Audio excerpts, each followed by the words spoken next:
हा आक्रोश यासाठी आहे, आमच्या ओबीसी भटक्या विमुक्त जाती जमाती एसबीसीच्या प्रवर्गामधल्या सगळ्या लोकांचा आक्रोश आहे की या महाराष्ट्रामध्ये कुणब्यांच्या ज्या बोगस नोंदी झालेल्या आहेत, कोण म्हणतंय लाखो झालेले आहेत, शासनातले काही अधिकारी खाजगीत आम्हाला सांगतात की त्या काही हजाराच्या घरातच आहेत। मग नक्की हजारांच्या घरामध्ये आहेत का लाखोंच्या घरामध्ये आहेत, याचं उत्तर आम्हाला मिळायला पाहिजे। आणि आता जी एक पोलीस भरती झाली, त्या पोलीस भरतीमध्ये पोलीस उपसंचालकांचं मी आभार मानेन की या देशामध्ये कायदा असं सांगतो की एका व्यक्तीला एकच आरक्षण घेता येतं, आणि मग अशी परिस्थिती असेल तर माझ्या महाराष्ट्रामध्ये एकच व्यक्ती तीन तीन प्रकारचा आरक्षणाचा लाभ कसा घेऊ शकते। आम्ही आमचं जे उपोषण झालं आमचं वडीगोद्री या गावामध्ये, त्यावेळी आमची मागणी होती की दुबार तिबार इथं सर्टिफिकेट मिळालं नाही पाहिजे, त्याला आधार लिंक झालं पाहिजे, आणि त्याचं हे एक सकारात्मक पाऊल आहे, पण शासनानं पुढे आलं पाहिजे।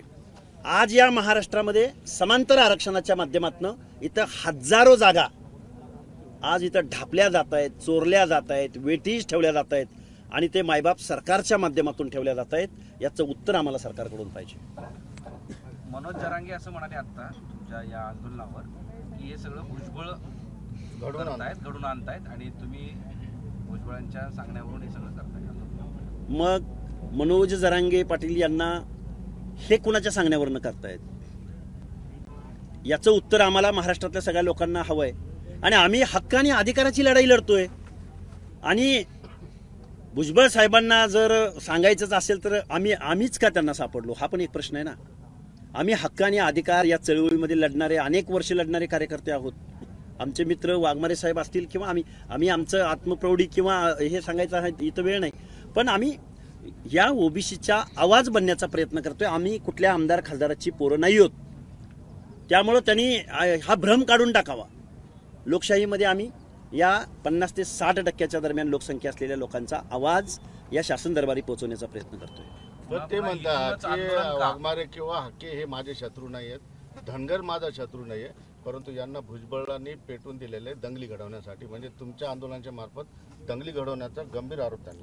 हे बघा, ते आरोप काहीही करतात, ते अर्वाच्य भाषेत शिवीगाळ करतात तर आरोप करणारच आहेत। या जरांगेंना आणि जरांगेंच्या सल्लागारांना माझं सांगणं आहे, मी महाराष्ट्रात वेळोवेळी हा प्रश्न आम्ही मांडत आलोय की धनगर ओबीसीच्या आरक्षणाच्या बाहेर आहे हे जे त्यांचं हे जे सांगणं आहे, म्हणजे काय ते लबाड लांडगा फूस लावतो ना, कोल्हा फूस लावतो ना, त्या पद्धतीचा हे फोडा आणि झोडा ही राजनीती मनोवृत्ती आहे त्यांची। या महाराष्ट्रामधल्या सगळ्या लोकांना माझं सांगणं आहे की 27%पैकी 3.5% रिझर्वेशन जर धनगर बांधव घेत असेल तर धनगर बांधव ओबीसीच्या आरक्षणाच्या बाहेर कसा, या प्रश्नाचं उत्तर जरांगेनं द्यावं।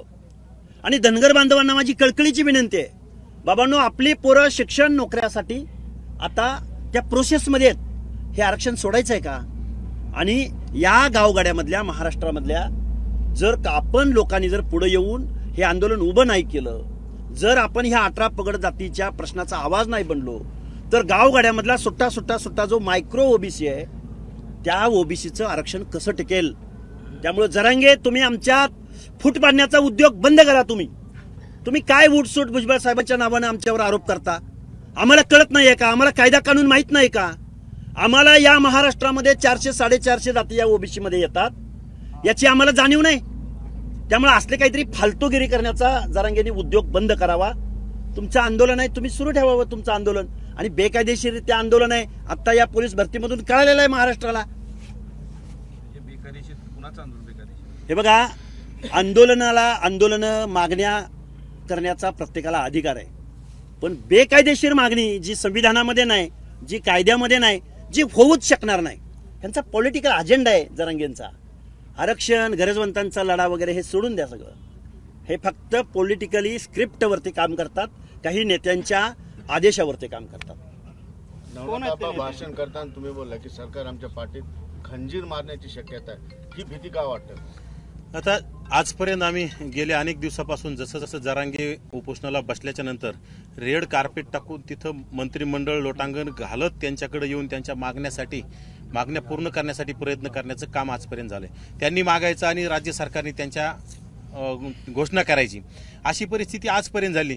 त्यामुळे आम्हाला कुठेतरी वाटतं की जरांगेंचा कुठेतरी लाड हे राज्य सरकार करतंय आणि त्यांच्या लाड करण्यासाठी आमच्या पाठीत खंजीर खुपसण्याचं काम करू शकतोय. परंतु आता आमच्या ओबीसी समाजामध्ये मोठा आक्रोश निर्माण झालेला आहे आणि हा आक्रोश या राज्य सरकारला परवडणारा नाही आणि आमच्या पाठीत जर खंजीर खुपसण्याचं राज्य सरकारनं काम केलं तर राज्य सरकारला नक्कीच याचा फटका बसल्याशिवाय राहणार नाही. हाके सर, पुन्हा तुमच्यावर एक आरोप केला जातोय की इथंच का आंदोलन सुरू करतात, म्हणजे इथंच उपोषण करायचं, इथूनच सुरुवात करायची, म्हणजे तुम्हाला दंगली घडवायची, म्हणजे भुजबळांना दंगली घडवायच्या असा आरोप.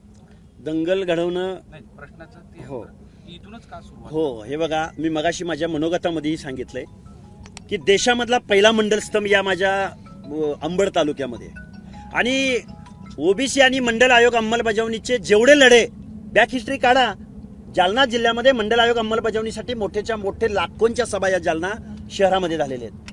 त्यामुळं आम्हाला एखादं स्थळ निवडायचा अधिकार दिलाय आणि तो आमचा हक्क आहे. त्यामुळे आम्ही याच ठिकाणी आंदोलन केलं पाहिजे, याच ठिकाणी केलं नाही पाहिजे असं कुणीतरी म्हणणं म्हणजे त्या प्रश्नाचं उत्तर त्यांनाच विचारा करत. दंगली घडवायच्या, दंगली, अरे ओबीसीची ती बॅक हिस्ट्री नाहीये. ओबीसीनी कधी कायदा हातात घेतलेला नाही. ओबीसीनी कधी कुणाच्या घरावरती चाल करून कुणाची घरं जाळलेली नाहीत. ओबीसीच्या नेत्यांनी किंवा ओबीसीच्या चळवळीनं कधी महामानवांच्या प्रतिमेसमोर बसून अर्वाच्य भाषेत शिवीगाळ केलेली नाही. कमरेखालची भाषा कधीही ओबीसीच्या कुठल्याही नेत्यानं वापरलेली नाही. त्यामुळे याचं थोडासा त्यांना आरसा दाखवा आणि आरशात बघायला सांगा. आमच्यावर आरोप करण्या अगोदर तुम्ही आरशात बघा आणि तुम्ही इथल्या, अरे तुम्ही मुख्यमंत्र्यांना तुम्ही माहीवरून शिव्या देता, सचिवांना शिव्या देता, आणि शिव्या देत असताना त्या मुख्यमंत्र्यांचा फक्त अपमान नाही किंवा मंत्रिमंडळातल्या फक्त छगनराव भुजबळांचा तो अपमान नाही. या मंत्रिमंडळामध्ये जेवढे सदस्य आहेत, मुख्यमंत्री आहेत, तुमच्या एका सहकारी मंत्र्याचा अपमान होत असताना, त्याला शिवीगाळ होत असताना तुम्ही शांत कसे काय बसू शकता? म्हणजे तुम्हाला ओबीसीच्या नेतृत्वाला, ओबीसीच्या लोकांना, ओबीसीच्या आंदोलकांच्या मागण्यांना तुम्ही हरताळ फासताय किंवा त्यांना दुय्यम वागणूक देताय, तुम्ही घाबरताय मुख्यमंत्री महोदय. पण आता तुमचं आक्रोश आंदोलन सुरू होत आहे, यानंतर काही दिवसांनी लगेच प्रकाश आंबेडकरांची सुद्धा SC ST OBC यात्रा सुरू होते, त्याच्याकडे कसं बघता? हे बघा, माननीय बाळासाहेब आंबेडकरांनी आमच्या आंदोलनाला, आम्ही उपोषणाला बसलो होतो त्यावेळी येऊन त्यांनी भूमिका जाहीर केली, आम्हाला पाठिंबा दिला. सगळ्या सोयऱ्याचा अध्यादेश, या देशामधल्या जी रिझर्वेशन पॉलिसी आहे, जी घटनात्मक चौकट आहे, ती चौकट भेदणारा, चौकट मोडणारा आणि संविधानाला चॅलेंज करणारा अध्यादेश आहे. आणि याच्याही पलीकडे बाळासाहेबांच्या त्या यात्रेचं मी स्वागत करतो. स्वागत यासाठी करतो की या महाराष्ट्रामध्ये बघा, काल परवाचीच घटना आहे, या महाराष्ट्रामध्ये SC STचं जे कायद्यानं कंपल्शन आहे, आमच्या ओबीसीचं बजेटरी तरतूद सोडून द्या, ती मिळतच नाही, ती पॉइंटमध्ये मिळते. पण SC STनं कायद्यानं तरतूद असताना, कंपल्शन असताना सुद्धा या महाराष्ट्रामध्ये SC STचा निधी हा इतर खात्यांकडे वळवला जातो. आणि आजही आमचा जल, जंगल, पाणी म्हणजे डोंगराच्या कुशीत असणारा आदिवासी किंवा जो SC आहे शेड्यूल कास्ट मधला, आजही पुण्या मुंबई सारख्या शहरामध्ये स्लम्समध्ये बकालीचं जीवन जगणारा हा माझा बांधव, आजही त्याला न्याय भेटत नाही. कायद्यानं कंपल्शन असून सुद्धा ही लढाई फक्त ओबीसींची नाहीये, ही लढाई फक्त भटक्या विमुक्त जाती जमातींची नाही, ही लढाई आमच्या आदिवासी बांधवांची आणि दलित बांधवांची, आमच्या आंबेडकरी जनतेची सुद्धा आहे. त्यामुळे इथून पुढच्या कालावधीमध्ये या शासनाला आमचं सांगणं आहे की या महाराष्ट्रामध्ये जन आंदोलन उभं राहील आणि फुले शाहू आंबेडकरांच्या समतेच्या, स्वतंत्रतेच्या आणि बंधुतेच्या तत्वाला डोळ्यासमोर ठेवून हे जन आंदोलन असेल. प्रत्येक गावामध्ये, तालुक्यामध्ये, शहरामध्ये, जिल्ह्यामध्ये आज अनऑर्गनायझेड आहेत, आज ते असंघटित आहेत, म्हणून तुम्ही आम्हाला गृहीत धरलंय, तुम्ही काहीही बोलता.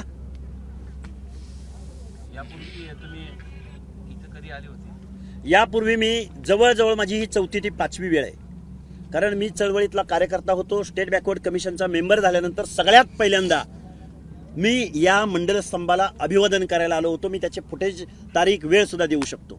त्यामुळे मी काही इथं आज पहिल्यांदा आलेलो नाही. आणि ज्यांनी कोणी आमच्यावर आरोप करतायत की तुम्ही हेच स्थळ का निवडलं, त्या लोकांना मी इतिहासातल्या सगळ्या गोष्टी मी दाखवू शकतो त्यांना. इथं माझे आमदार नारायण मुंडे साहेब आहेत, ज्यावेळी माझी मंडल आयोगावर निवड झाली त्यावेळी त्यांचा मला कॉल आला होता की अशा पद्धतीचा इथे एक स्तंभ आहे. आम्ही चळवळीमधले कार्यकर्ते आहोत, फिरत असतो, आम्हाला माहिती आहे आपल्याला कुठून आंदोलनाची सुरुवात केल्यानंतर याची ग्रॅव्हिटी वाढणार आहे. त्यामुळे आम्ही जर लोकशाही मार्गाने जर एखादं आंदोलन उभं करत असू, आम्ही संविधानिक भाषा वापरत असू, आम्ही कुठंही भेद निर्माण होणार नाही. महाराष्ट्राचा आब आणि आदब आमच्या कुठल्याही कृतीमधून घडणार नाही याची ग्वाही आम्ही तुम्हाला इथं देतो. एक प्रश्न त्यांना विचारला होता आंदोलकांना, तुम्हालाही विचारतो. या सगळ्या परिस्थितीमुळे, तुमच्या या दोन्ही सगळ्या आंदोलनामुळे, तिन्ही चारी आंदोलन जे होणार आहेत त्याच्यामुळे महाराष्ट्रातली सामाजिक परिस्थिती बिघडणार आहे, त्याबरोबरच कायदा सुव्यवस्थेची सुद्धा अडचण होणार आहे आणि त्याचं फलित येणाऱ्या निवडणुकीच्या अनुषंगानं राजकारण, गलिच्छ राजकारण महाराष्ट्रासमोर दिसणार आहे. या सगळ्या गोष्टी होतात, त्याच्याकडे कसं? हे बघा, या अगोदर घरं जाळले, अनेक लोकांच्या गाड्या जाळल्या, त्यावेळेस म्हणजे काही समाजामध्ये तेढ निर्माण झालं नाही का? आज कुठेतरी ओबीसी समाज स्वतःच्या हक्कासाठी, स्वतःच्या अस्तित्वासाठी लढायला सुरुवात केली आणि त्याचे जर प्रश्न त्याला प्रशासनाला निर्माण होत असेल तर ती प्रशासनाची जबाबदारी आहे. आणि आम्ही काही कुठेतरी जाळपोळ करणाऱ्यातले नाहीत, आम्ही कुठेतरी झुंडशाहीतले नाहीत, कुणाला धमक्या देणाऱ्यातले नाहीत. आम्ही राज्य सरकारला आमचा संविधानिक मार्ग, जो आमच्या संविधानिक मार्गाने आणि आम्हाला डॉक्टर बाबासाहेब आंबेडकरांच्या घटनेनं आम्हाला जे 340व्या कलमात जे दिलेलं आरक्षण आहे ती आबादी ठेवण्यासाठी आम्ही मागतो. आम्ही काही कुणाच्या ताटातलं मागत नाहीत ना. आज त्यांना 3 आरक्षण मिळत आहेत. प्रश्न माझा तुम्ही समजून घ्या. तुमचं एकटाच आंदोलन नाही, त्यांनाही प्रश्न विचारला. सगळ्यांच्या आंदोलनामुळं, सगळ्यांच्या ओव्हरऑल जी काही आंदोलनाची स्थिती महाराष्ट्रामध्ये निर्माण झालेली आहे, होणार आहे, सुरू होणार आहे, त्याच्यामुळं महाराष्ट्रातल्या सामाजिक परिस्थिती ही बिघडणार आहे, सलोखा बिघडणार आहे असं म्हणतो. तुमच्या आंदोलनामुळे सलोखा तर जरांगेने आंदोलन सुरू केल्यापासूनच सलोखा बिघडलेला आहे. ओबीसीचे घरं जाळे, ओबीसीच्या हॉटेल जाळे, ओबीसीच्या गाड्या जाळ्या, ओबीसीचे दुकानं जाळे, ओबीसीच्या अनेक तरुण कार्यकर्त्यांना जे सोशल मीडियामध्ये काम करतात, जे समाजामध्ये काम करतात, अशा तरुणांना या झुंडशाहीच्या कार्यकर्त्यांनी मारहाण केली. त्यावेळेस समाजामधील सलोखा बिघडण्याचं काम झालेलं आहे आणि कुठेतरी आज मोठा मराठा समाज मोठा भाऊ म्हणून आजपर्यंत काम करत होता, कुठेतरी ह्या समाजाने कुठेतरी दडपशाही करण्याचं, ह्याच्यात झुंडशाहीनं काम केलंय. यामध्ये खरंच नक्कीच मराठा समाज मोठा भाऊ असणाऱ्या समाजाला सुद्धा कुठेतरी एक चुकीचं गालबोट लागण्याचं काम झालंय. त्यासाठी माझी मराठा समाजाच्या प्रमुख नेत्यांना आणि प्रमुख कार्यकर्त्यांना विनंती आहे की आपण सलोखा बिघडू नये, यासाठी कुठेतरी जरांगे नावाच्या माणसाला सल्ला देणं गरजेचं आहे. सर, छगन भुजबळ शरद पवारांना जाऊन भेटले आणि मध्यस्थी करायची त्यांनी विनंती केली. आता आज मुख्यमंत्री आणि शरद पवारांमध्ये भेट होणार आहे, कदाचित हा मुद्दा महत्त्वाचा असू शकतो. या भेटीकडे कसं बघता? शरद पवार तोडगा काढू शकतात का दुसरे काही पर्याय याच्यात बघितले गेले पाहिजे? हे बघा, या महाराष्ट्रापुरता विचार करायचा झाला तर ह्या ओबीसींच्या आणि भटक्या विमुक्तांच्या जाती जमाती आहेत, यांची एक प्रत्येक जातीची एक स्पेशालिटी आहे, त्याची खासियत आहे.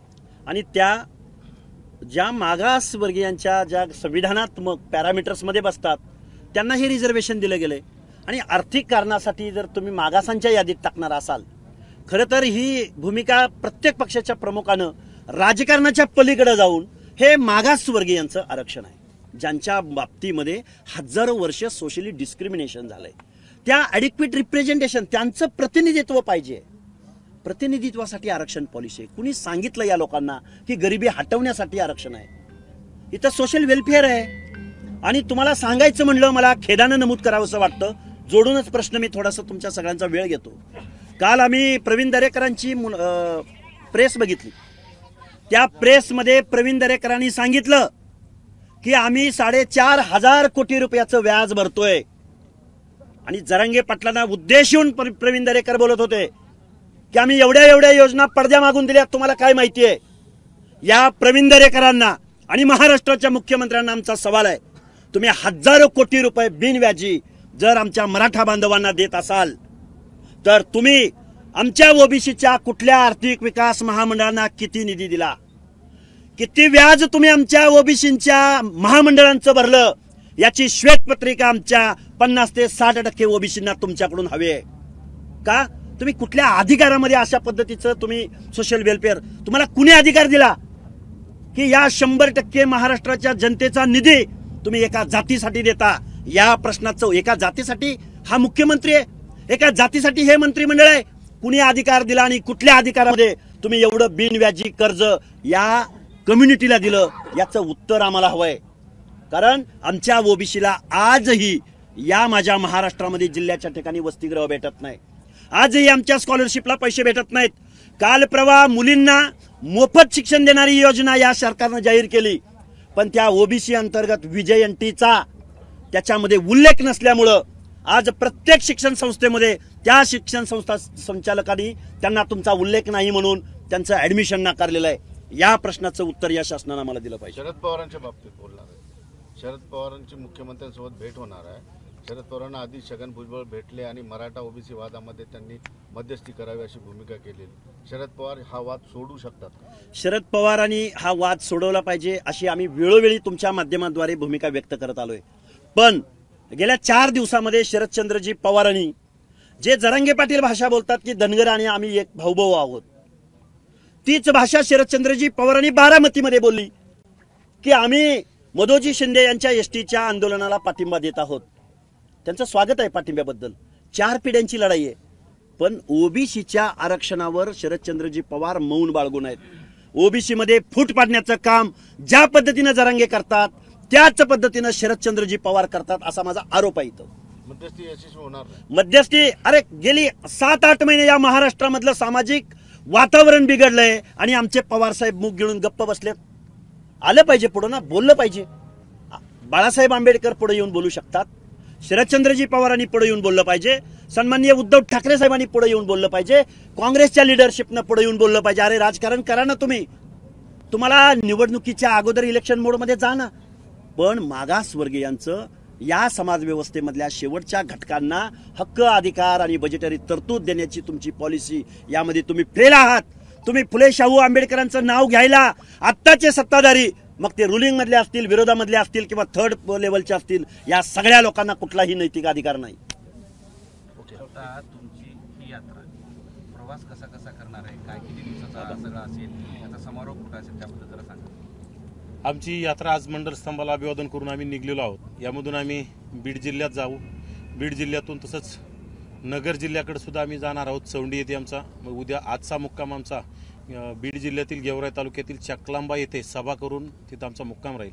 उद्या सकाळी आम्ही भगवान बाबांचं भगवानगडावर जाऊन दर्शन घेऊन भगवानगडांच्या पायथ्याशी आमची सकाळची सभा राहील. त्यानंतर आम्ही तसंच बोदेगाव मार्गे आपलं पाथर्डीकडे जाणार आहोत आणि पाथर्डीला सभा वगैरे राहील. तिथून आम्ही चौंडीला जाऊन चौंडीला अहिल्या देवींचं दर्शन घेऊन तिथं आम्ही मुक्काम करणार आहोत आणि परत पुन्हा बीड जिल्ह्यामध्ये आम्ही पुन्हा मांजरसुंबा मार्गे जसं की केस तालुक्यातील घाटनांदूर वगैरे तिथं मोठी सभा आहे. तिथून तसंच आम्ही धारूर आहे, धारूरला सुद्धा सभा आहे आणि धारूरमध्ये आमचा मुक्काम होईल 3ऱ्या दिवसाचा. आणि त्यानंतर आम्ही दुसऱ्या दिवशी पुन्हा 4थ्या दिवशी माजलगाव आहे. माजलगावकडून आम्ही पाथरीकडे जाणार आहोत.